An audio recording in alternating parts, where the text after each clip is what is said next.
Hello everyone and welcome back to Ubas Trending Gist. Today we are diving into a hot topic that has got everyone talking. President Tinubu's recent decision to lift the emergency rule in Rivers State. But it's not just the lifting that is making headline. It is a fiery reaction from Arise News' very own Rufai Oseni. He minds no words, calling President Tinubu a dictator and suggesting a complete U-turn from the principles Tinubu once championed.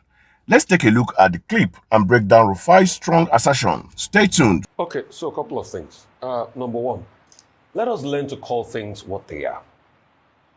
What President Tinubu has done with bringing in a state of emergency is dictatorial. It is wrong. It is an aberration to our democracy.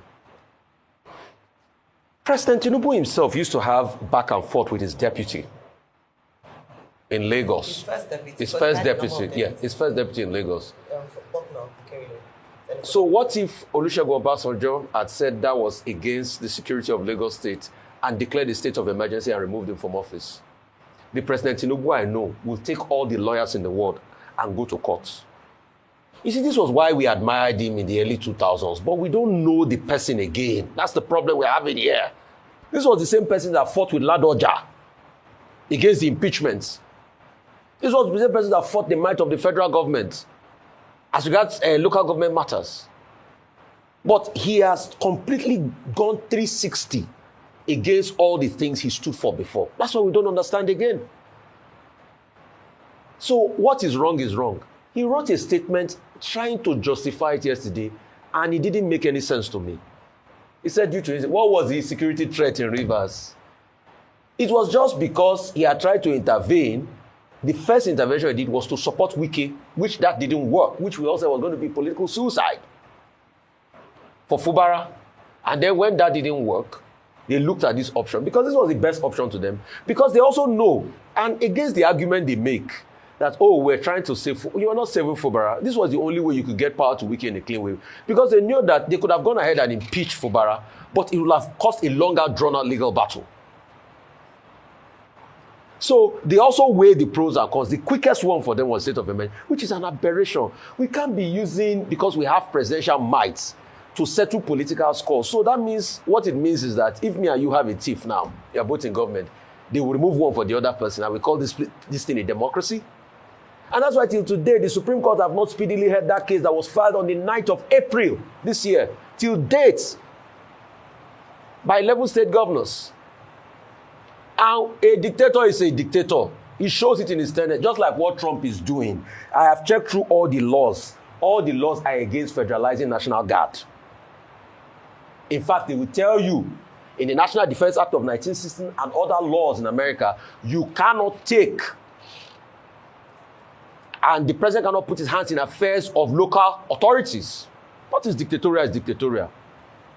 So I am part of those calling Trump a dictator this morning. And he's a dictator. Let's call him what it is. Just like he's trying to stifle the media because things went against him. Wow, Rufai certainly came out swinging.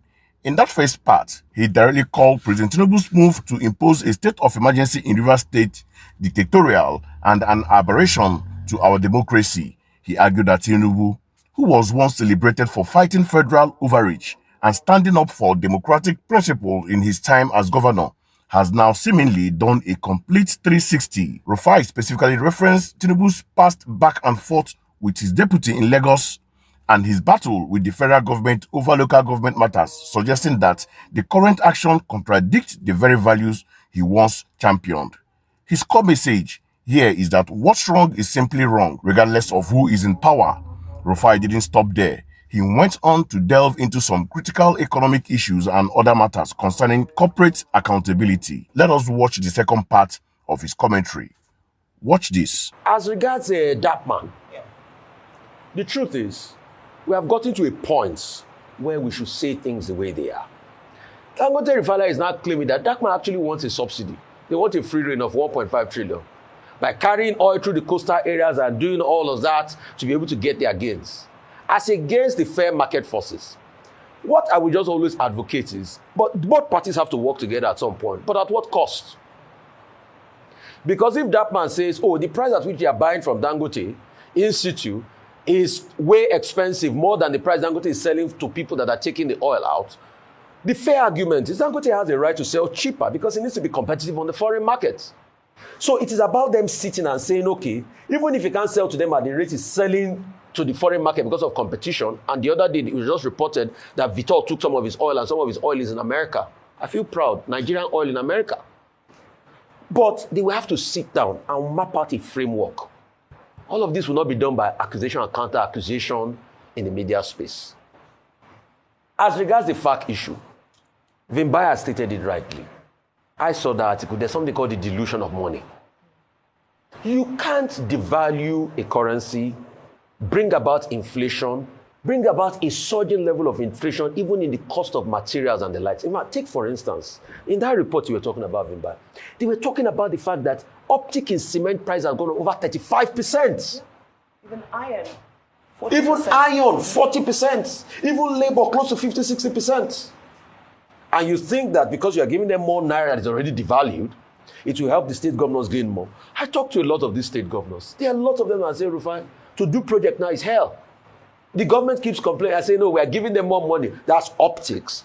But when you put it down, you lay it bare, cost of materials have gone up.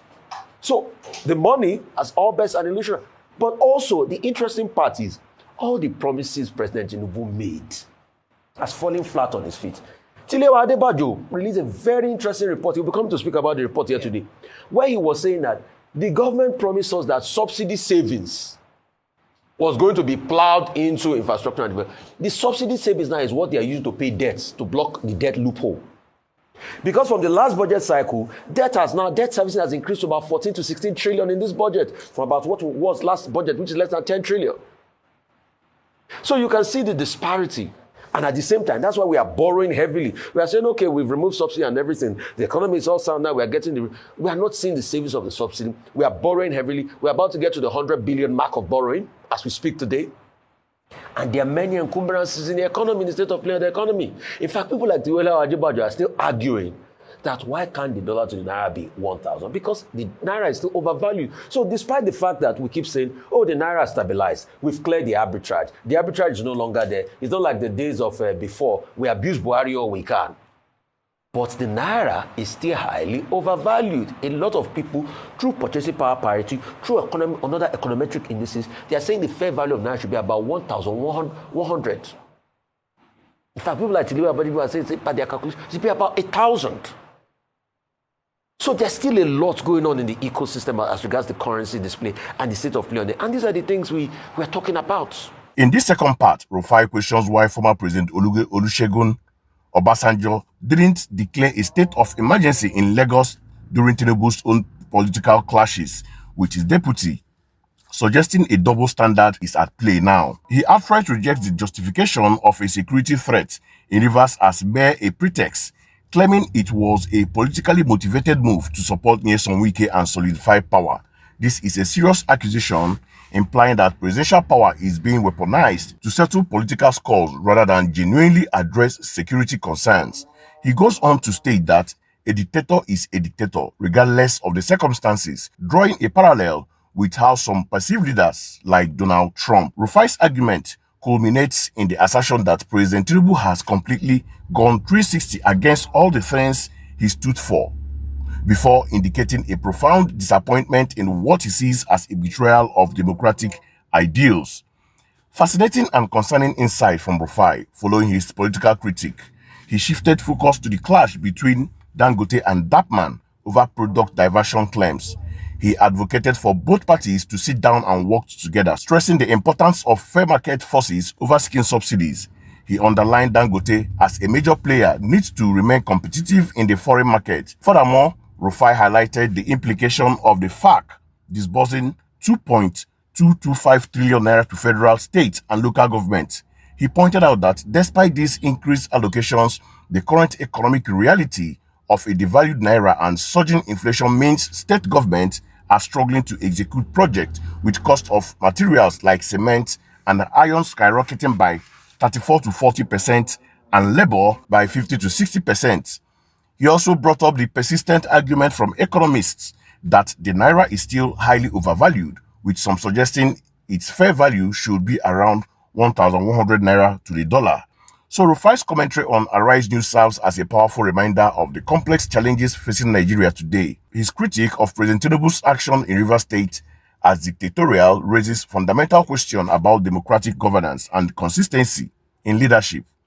It is a call for accountability and a reflection on how leaders' past stances should align with their present actions. On the economic front, Rufai's points about the devaluation of the naira and rampant inflation are particularly pertinent. While government might highlight increased FAC disbursement, the actual purchasing power has diminished significantly, making it incredibly difficult for state governments to undertake meaningful development projects. This disparity between normal figures and real-world impact is a crucial aspect that affects every Nigeria. The ongoing debate about the naira's true value underscores the deep-seated economic issues that requires urgent and transparent solution. It is clear that Nigerians are looking for leaders who are not only consistent in their principles but also effective in tackling the economic hardship faced by populace. The discussions sparked by Rufai's commentary are vital for fostering a more informed and engaged citizenry. What are your thoughts on Rufai Oseni's analysis? Do you agree with his assessment of President Tinubu's action or the state of Nigerian economy? Let us know in the comments below. Don't forget to like this video, share it with your friends, and subscribe to Obas Trending Gist for more in-depth discussions on the issues that matters most. Until next time, stay informed.